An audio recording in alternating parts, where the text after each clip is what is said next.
জাতীয়তাবাদী ছাত্রদল মনোনীত প্যানেলের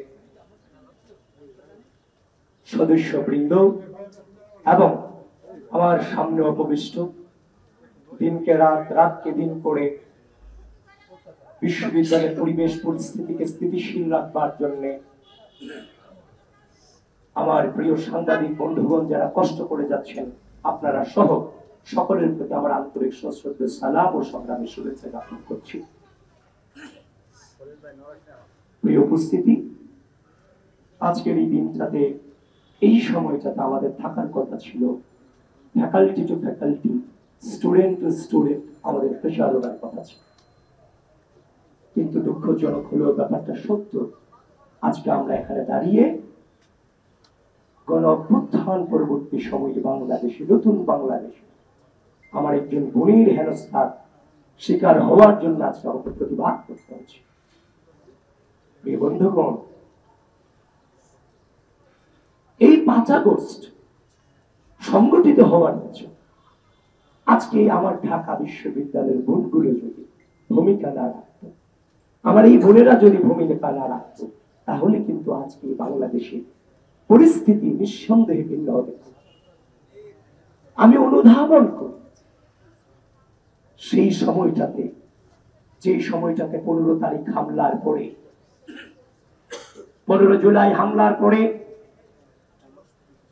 আমার বোনরা যখন ভিসি চত্বরে রক্তাক্ত হচ্ছিল, আমার এখনো আমার কণ্ঠে বাজে, কানে বাজে আমার বোনের সেই কণ্ঠস্বর, ভাই আমাদেরকে নিয়ে যায় সেই ভিসি চত্বরে। আমার বোনদের সেই রক্তাক্ত হওয়া গোটা বিশ্ব ঢাকা বিশ্ববিদ্যালয়ের পাশে দাঁড়িয়েছিল, বাংলাদেশের মানুষের পাশে গোটা বিশ্ব দাঁড়িয়েছিল আমার বোনদের সেদিন রক্তাক্ত চেহারার উপর দাঁড়িয়ে। এবং সেই বোনেরাই কিন্তু 15 তারিখ বিকেলে রোকেয়া হলের সামনে থেকে ছাত্রলীগ সংসদ সন্ত্রাসীদেরকে রাজু ভাস্কর্য তীর ছড়ে দিয়ে বলেছিল, টোকাইদের ঠিকানা ঢাবিতে হবে না, সেটা অন্য কেউ কিন্তু উচ্চারণ করতে পারে। 16 তারিখ রাত, 17 তারিখ রাত, যেই রাতগুলোতে রোকেয়া হল, ফজিলাতুন্নেসা মুজিব হল, কুয়েত মৈত্রী হল, কবি সুফিয়া কামাল হল, সৈয়দ শামসুন্নাহার হল, এই হলগুলো থেকে বেশ ভেসে আসছিল ভক্তির মন্দির, সোপানো করে কত প্রাণ হলো বলিদান, দেখা আছে অস্ত্র করে। আমার ভাইয়ের রক্ত বৃথা যেতে দেব না, আমার ভাইয়ের উপর হামলা কেন, প্রশাসন জবাব চাই। সেদিন রাতে আমরা যখন নিরস্ত্র ছিলাম, আমাদের যখন কোনো অবস্থানই ছিল না, যখন আমরা চিন্তা করছিলাম যে কালকে কিভাবে আন্দোলনটাকে আমরা গোড়াপত্তন করব, ওই সময়টাতে এই হলগুলো থেকে যখন আমাদের বোনদের প্রতিবাদী কণ্ঠস্বর ভেসে আসছিল, আমাদের বোনদের এই কণ্ঠস্বর ছিল আমাদের একমাত্র পরের দিনে রাজপথে বের হওয়ার সাহস। বন্ধুগণ, এই ক্যাম্পাসের মাটিতে 5 আগস্ট পরবর্তী সময়ে আমরা দেখতে পেলাম একের পরে আমাদের নারীদেরকে নিয়ে, নারী শিক্ষার্থীদেরকে নিয়ে নানান ধরনের মত করা হয়েছে, নানান ধরনের কুরুচিপূর্ণ মন্তব্য করা হয়েছে। আমি আপনাদেরকে এখানে দাঁড়িয়ে বলছি, আমি বক্তব্য দিচ্ছি না, জাস্ট আপনাদেরকে বলছি, কথা বলছি। এমন অসংখ্য মেয়ে শিক্ষার্থীদের সাথে আমার কথা হয়েছে, বলে যে ভাই আপনাদের সাথে আসতে ইচ্ছা করি, আমরা রাষ্ট্রের জন্য ভূমিকা রাখতে ইচ্ছা করি, কিন্তু আমি যখনই আপনার সাথে আসব, আপনাদের সাথে যখন আসব, তখন আমার ছবিগুলো তুলে আমার সম্পর্কে কুরুচিপূর্ণ মন্তব্য করবে, এই অনলাইন প্রপাগান্ডা ছড়াবে, এগুলোকে আমাদের পরিবার সহ্য করবে। বসুন্ধরা টিস্যু, অশুদ্ধতার বিরুদ্ধে এক বিন্দুও ছাড় নয়। 5 আগস্ট পরবর্তী সময়ে আমাদের নারীর চলাফেরার স্বাধীনতা, পোশাকের স্বাধীনতা, কথা বলার স্বাধীনতা চরমভাবে হরণ করেছে একটি গুপ্ত সংগঠন, যারা নিজেরা নিজেদের পরিচয় দিতে লজ্জা বোধ করে। এই ক্যাম্পাসে আপনারা দেখেছেন 5 আগস্ট পরবর্তী সময়ে এই যে নারীদেরকে নিয়ে কুরুচিপূর্ণ মন্তব্য করা, এটা আজকে প্রথম নয়। আপনারা দেখেছেন এই গণ অভ্যুত্থান পরবর্তী সময়ে চট্টগ্রামে আন্দোলনরত নারীকে লাঠি দিয়ে মাটিতে ফেলে দেওয়া হয়েছে। আপনারা দেখেছেন সেই নারীকে যখন লাঠি দিয়ে মাটিতে ফেলা হলো, ঠিক একই ভাবে এই ঢাকা বিশ্ববিদ্যালয়ের মাটিতে আমার এক বোনকে ওড়না নিয়ে কুরুচিপূর্ণ মন্তব্য করা হলো। ঠিক একই এই দুটো ঘটনায় দুই আসামিকে যখন গ্রেফতার করা হলো, তাদেরকে যখন ছাড়িয়ে আনা হলো, একটি নির্দিষ্ট গোষ্ঠী তাদেরকে ফুলের মালা দিয়ে বরণ করিয়ে নেওয়া হয়েছে। প্রিয় বন্ধুগণ, একটা সমাজে অপরাধ ঘটাটা অস্বাভাবিক নয়, কিন্তু অপরাধীর অপরাধকে সেলিব্রেশন করা, ফুলের মালা দিয়ে বরণ করে নেওয়া, এটা চরমভাবে অস্বাভাবিক ঘটনা। প্রিয় বন্ধুগণ, এটা তো মেনে নেওয়া যায় না।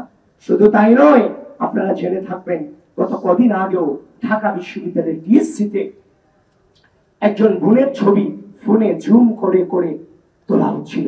যখন তাকে ধাওয়া করা হলো, তখন সে শিবিরের যে অনুষ্ঠান চলছিল সেদিন টিএসসিতে, সে ওখানে গিয়ে আশ্রয় নিয়েছিল এবং পরবর্তীতে তাকে যখন ধরা হলো, তখন সে নিজের নাম বলল 6টা, তার আইডি ছিল 4টা, পেজ ছিল 2টা, সবগুলোই ফেক।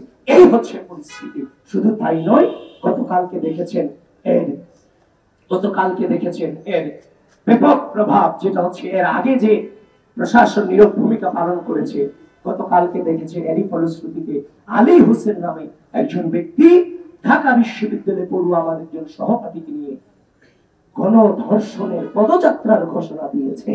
আপনারা কি কল্পনা করতে পারেন, ঢাকা বিশ্ববিদ্যালয়ের মাটিতে ঢাকা বিশ্ববিদ্যালয়ের একজন শিক্ষার্থী তার মেয়ে সহপাঠীকে গণধর্ষণের ঘোষণা দিচ্ছে প্রকাশ্যে, এবং এখনো পর্যন্ত সে প্রকাশ্যে ঘুরে বেড়াচ্ছে। ঢাকা বিশ্ববিদ্যালয় প্রশাসন এবং রাষ্ট্রীয় প্রশাসন এখনো পর্যন্ত তার বিরুদ্ধে বিন্দু পরিমাণ কোনো ব্যবস্থা নেয়নি। এগুলো কি আপনারা মনে করছেন সুস্থ সমাজ? কোনোভাবেই কি সুস্থ সমাজ হতে পারে এটা? প্রিয় বন্ধুগণ, ঢাকা বিশ্ববিদ্যালয় প্রশাসন এবং রাষ্ট্রীয় প্রশাসন আপনাদেরকে উদাত্ত আহ্বান জানাচ্ছি, অতি অল্প সময়ের মধ্যে এই আলী হোসেন নামক এই কুলাঙ্গারকে আপনারা গ্রেফতার করবেন এবং একাডেমিক ভাবে তাকে শাস্তির আওতায় নিয়ে আসবেন। এই ঢাকা বিশ্ববিদ্যালয়কে আমরা একটি সুন্দর সুস্থ পরিবেশ নিরাপদ ক্যাম্পাসে রূপান্তর করতে চাই। এই ক্যাম্পাস তখনই নিরাপদ হবে যখন এই ক্যাম্পাসের প্রতি ইঞ্চি মাটি আমার বোনের জন্য নিরাপদ হবে, আমাদের শিক্ষার্থীদের জন্য নিরাপদ হবে। সেটা বাস্তবায়নে বাংলাদেশ জাতীয়তাবাদী ছাত্রদল বদ্ধপরিকর এবং গোটা বাংলাদেশের নারী সমাজকে আহ্বান করছি, সেই চট্টগ্রামে মেয়েকে লাঠি দিয়ে ফেলে দেওয়া এবং সেটাকে সেলিব্রেশন করা, মেয়ের ওড়না নিয়ে কটূক্তি করা, সেটাকে সেলিব্রেশন করা, এবং একই ভাবে নারীদেরকে বিভিন্ন ভাবে জুম করে করে ছবি তুলে নারীদেরকে অবাধ বিচরণকে বাধাগ্রস্ত করা। ঠিক একই ভাবে গতকালকে আলী হোসেন যেভাবে নারীদেরকে নিয়ে, একজন নারীকে নিয়ে যেভাবে কটূক্তি করেছে, সেটা যে কোন ব্যবস্থা নেওয়া, এগুলো হচ্ছে এই রাষ্ট্রের জন্য অশনি সংকট। গোটা বাংলাদেশের নারী সমাজ এবং ঢাকা বিশ্ববিদ্যালয়ের প্রত্যেকটা বোনকে আমি আহ্বান করছি, দায়িত্বহীন ভাবে আহ্বান জানাচ্ছি, নিঃশর্ত ভাবে আপনারা এটার প্রতিবাদ জানান। এই ঢাকা বিশ্ববিদ্যালয়ের মাটিতে আমার বোনদের নিরাপদ ক্যাম্পাস গড়ে তোলার জন্য বাংলাদেশ জাতীয়তাবাদী ছাত্রদল বদ্ধপরিকর এবং সেটাকে ইনশাআল্লাহ আমরা বাস্তবায়ন করব।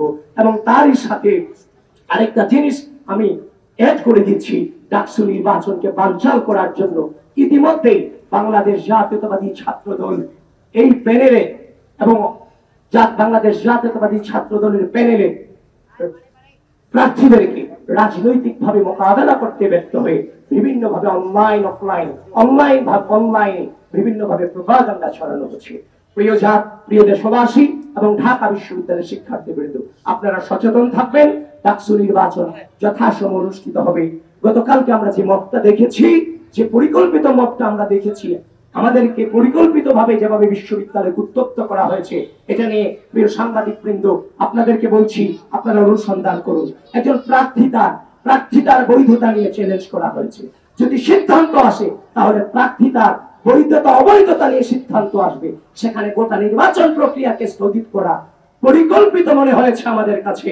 পরিকল্পিত ভাবে গোটা নির্বাচন প্রক্রিয়াকে, প্রার্থীর সাথে গোটা নির্বাচন প্রক্রিয়াকে প্রশ্নবিদ্ধ করার মধ্য দিয়ে গোটা ঢাকা বিশ্ববিদ্যালয়কে পরিকল্পিত ভাবে গোটা ঢাকা বিশ্ববিদ্যালয়কে অস্থিতিশীল করার অপচেষ্টা চালানো হয়েছে। যেখানে আমরা আশা রাখছি তাদের সিনিয়রদের এখানে আমরা তাদের যে সিনিয়র তাদের সেখানে তাদের সেখানে পরিকল্পনা ছিল। সুতরাং ঢাকা বিশ্ববিদ্যালয় প্রশাসন, ঢাকা বিশ্ববিদ্যালয়ের শিক্ষার্থীবৃন্দ, আপনারা সচেতন থাকবেন, সজাগ দৃষ্টি রাখবেন এবং আমরা প্রতিজ্ঞা করছি ইনশাআল্লাহ আগামী 9 সেপ্টেম্বর সুষ্ঠু সুন্দর পরিবেশে ঢাকা বিশ্ববিদ্যালয়ে ডাকসু নির্বাচন অনুষ্ঠিত হবে। আপনাদের সকলকে ধন্যবাদ। বাংলাদেশ জিন্দাবাদ।